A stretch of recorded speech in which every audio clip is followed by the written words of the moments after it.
সম্মানিত দর্শক মণ্ডলী, আমরা চলে আসলাম সদরঘাটে নানা ধরনের লঞ্চ, বড় ছোট। আসলে এখনকার লঞ্চগুলো সবই বেশিরভাগই বিলাসবহুল। তো আমরা লঞ্চের ছাদে উঠে গেলাম, কারণ এই লঞ্চটা আমরা যাব।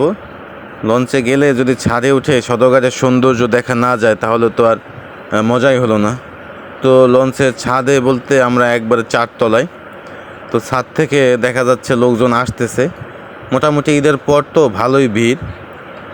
এই পাশে যে লঞ্চগুলো দেখতে পাচ্ছেন এগুলো হচ্ছে বরিশাল যায়, এগুলো হচ্ছে বেশি বিলাসবহুল।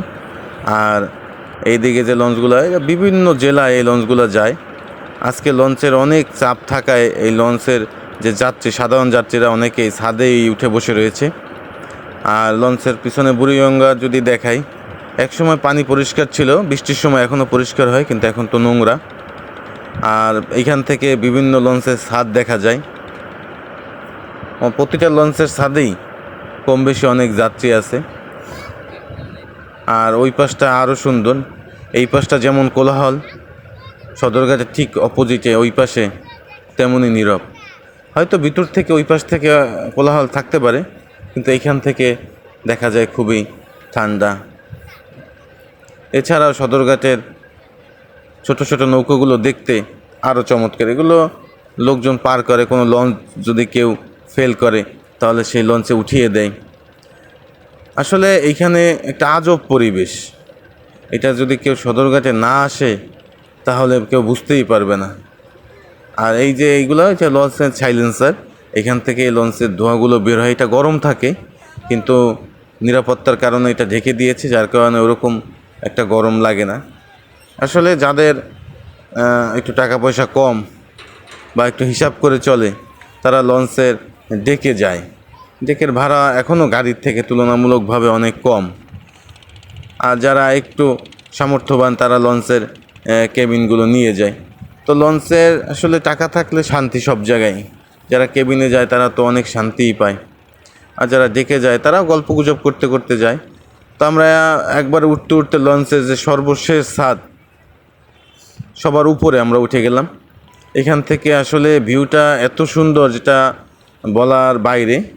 এই যে বিভিন্ন লঞ্চ এখান থেকে দেখা যাচ্ছে, সুন্দরবন 7, ওই পাশে এটা আরও বড় লঞ্চ, এটা কি আমি জানি না এখান থেকে।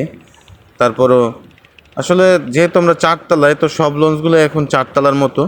তো এই জন্য যে খুব বেশি কিছু লঞ্চের এই পাশ থেকে দেখা যায় তাই না, সবগুলো লঞ্চের ছাদই দেখা যায়। আর সদরঘাটে একটা রেস্টুরেন্ট এসেছে, বুড়িগঙ্গা ভিউ। এখান থেকে এটা খুবই উন্নত, এবং শুনলাম এখানে খাবার নাকি অনেক দারুণ। তো আমার আসলে যাওয়া হয়নি সময়ের অভাবে, যদি কখনো যাই তাহলে ইনশাল্লাহ একদিন আসবো। আর প্রতিটা লঞ্চে এখন এসি থাকে। আসলে ডেকের মধ্যে এসি থাকে না, কেবিনের মধ্যে এসি থাকে। যারা রিভার ভিউ বা রিভার সাইডের যে কেবিনগুলো, সেগুলো এসি থাকে না। মাঝখানের যে কেবিনগুলো, ওগুলোর মধ্যে এসি থাকে। তো আপনারা যদি কেউ লঞ্চ ভ্রমণ করতে চান তাহলে রিভার ভিউতে আপনার রিভার সাইডে যে কেবিনগুলো আছে সেগুলো নিয়ে নেবেন, কারণ সেখান থেকে বাতাসও পাবেন, আবার নদীর সৌন্দর্য উপভোগ করতে পারবেন। মাঝখানের কেবিনে হয় কি, ওইখানে তো কিছুই দেখা যায় না, এই জন্য এখানে এসিটা বেশি থাকে।